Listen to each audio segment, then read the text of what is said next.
Infarctus mésentérique, examen et traitement. Le traitement de l'infarctus mésentérique a pour but de restaurer le flux sanguin dans la zone affectée.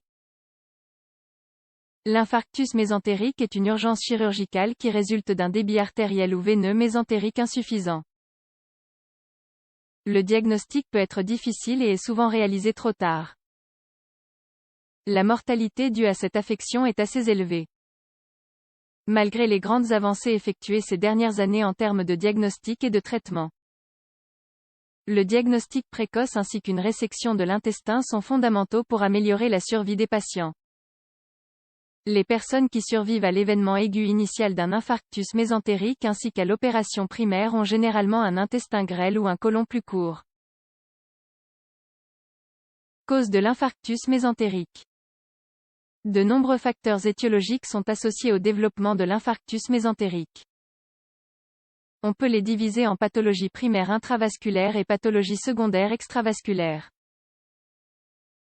Concernant la première, elle peut être due à une occlusion de l'artère mésentérique supérieure, à une thrombose de la veine mésentérique supérieure ou à un faible débit mésentérique, infarctus mésentérique non occlusif.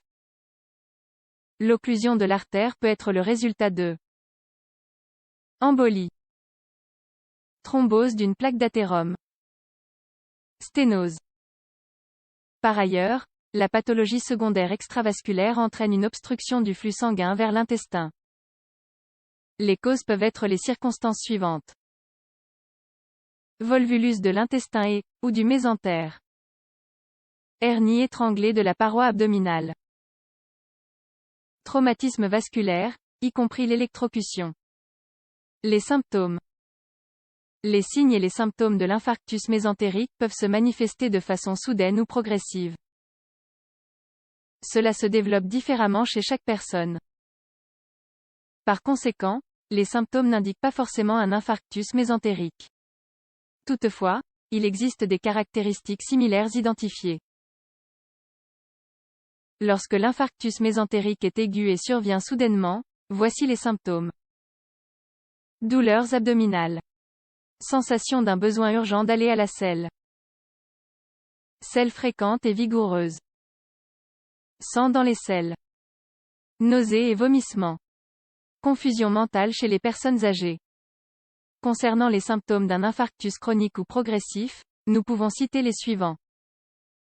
Colique ou sensation de satiété après manger, généralement dans la première heure. Douleur abdominale qui s'aggrave petit à petit. Perte de poids involontaire. Diarrhée. Ballonnement. Examen de diagnostic. Si le médecin soupçonne un infarctus mésentérique, il peut soumettre la personne à plusieurs examens de diagnostic en fonction des signes et des symptômes. L'objectif est de confirmer ou d'écarter le diagnostic. Parmi les différents examens, nous pouvons citer analyse de sang, même s'il n'existe pas de marqueur sanguin spécifique pour indiquer un infarctus mésentérique, l'étude en laboratoire d'un échantillon sanguin indiquant par exemple une augmentation du nombre de globules blancs, peut suggérer ce problème. Tests d'imagerie, ils peuvent aider le médecin à visualiser les organes internes et à exclure d'autres causes éventuelles. Certaines de ces techniques sont la radiographie, l'échographie, le scanner et l'IRM. Endoscopie, il s'agit de l'utilisation d'un appareil appelé endoscope, qui s'introduit par la bouche. Grâce à une caméra, il permet aux professionnels d'observer l'intérieur du tube digestif.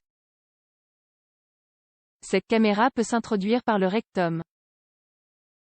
Utilisation d'un colorant pour suivre le flux sanguin à travers les artères. Lors d'une angiographie, on insère un tube long et mince cathéter dans une artère de l'aine ou du bras. Ensuite, il passe de l'artère jusqu'à l'aorte où l'on injecte un colorant qui coule directement dans les artères intestinales. Traitement de l'infarctus mésentérique. Le traitement de cette maladie consiste à rétablir un apport suffisant de sang dans le tube digestif. Dans ce cas, la chirurgie peut être nécessaire pour éliminer un caillot sanguin, pour déboucher une artère ou pour réparer ou extraire un segment endommagé de l'intestin. En outre, le traitement peut aussi comprendre des antibiotiques et autres médicaments pour prévenir la formation de caillots, les dissoudre ou dilater les vaisseaux sanguins. Dans le cas d'une angiographie effectuée pour établir un diagnostic, il est possible de retirer en même temps un caillot de sang ou de rouvrir une artère rétrécie par angioplastie. Cette technique consiste à utiliser un ballon gonflé à l'extrémité d'un cathéter pour comprimer les dépôts de graisse et étirer l'artère. Cela permet alors d'élargir l'artère afin que le sang circule mieux.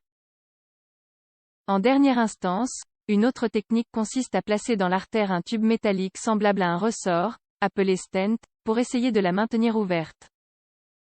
Toutes ces mesures seront évaluées par le médecin en fonction de la gravité de la situation du patient.